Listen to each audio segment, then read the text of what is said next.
A taxa de desemprego caiu 0,6 ponto percentual no trimestre móvel de julho a setembro de 2022 e ficou em 8,7% no período em comparação com o trimestre de abril a junho, quando foi de 9,3%. Em relação ao mesmo período de 2021, quando o desemprego estava em 12,6%, a redução é de 3,9 pontos percentuais.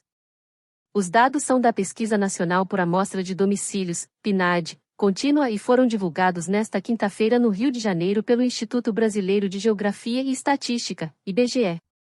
Segundo o IBGE, é a menor taxa desde o trimestre fechado em junho de 2015, quando o desemprego estava em 8,4%.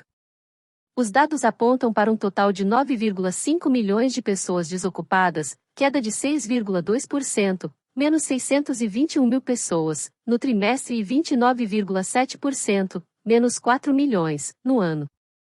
Em números absolutos, a população ocupada somou 99,3 milhões de pessoas, um recorde da série iniciada em 2012.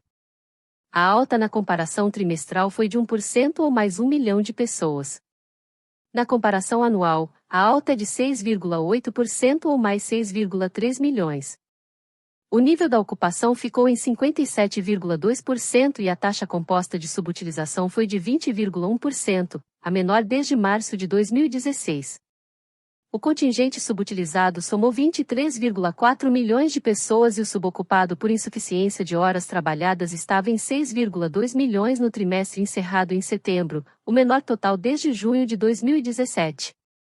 Os desalentados ficaram estáveis em 4,3 milhões de pessoas frente ao trimestre anterior e caíram 17,2% na comparação anual.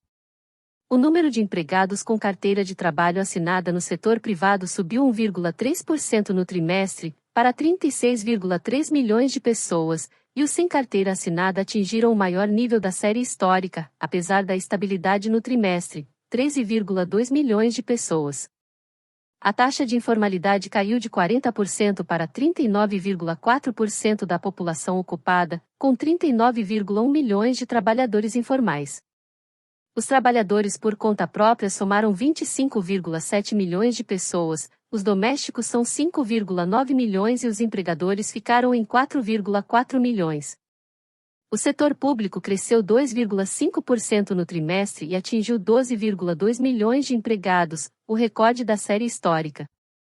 Outros 3,1 milhões de pessoas são empregados no setor público sem carteira assinada, apresentando alta de 11,6% no trimestre.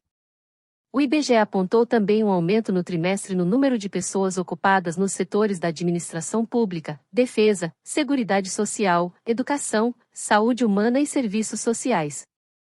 Na comparação anual, houve redução no grupamento de agricultura, pecuária, produção florestal, pesca e aquicultura. O rendimento real habitual subiu 3,7% na comparação trimestral, indo para R$ 2.737, somando 266,7 bilhões na massa de rendimento. Os aumentos no trimestre foram observados na agricultura, pecuária, produção florestal, pesca e aquicultura, indústria, comércio, reparação de veículos automotores e motocicletas, informação, comunicação e atividades financeiras, imobiliárias, profissionais e administrativas, e administração pública, defesa, seguridade social, educação, saúde humana e serviços sociais. Por tipo de ocupação, os empregados com carteira de trabalho assinada tiveram aumento de 2,8% no trimestre, os empregados no setor público 2,3%, e os empregadores estão ganhando 10% a mais. As demais categorias não apresentaram variação significativa.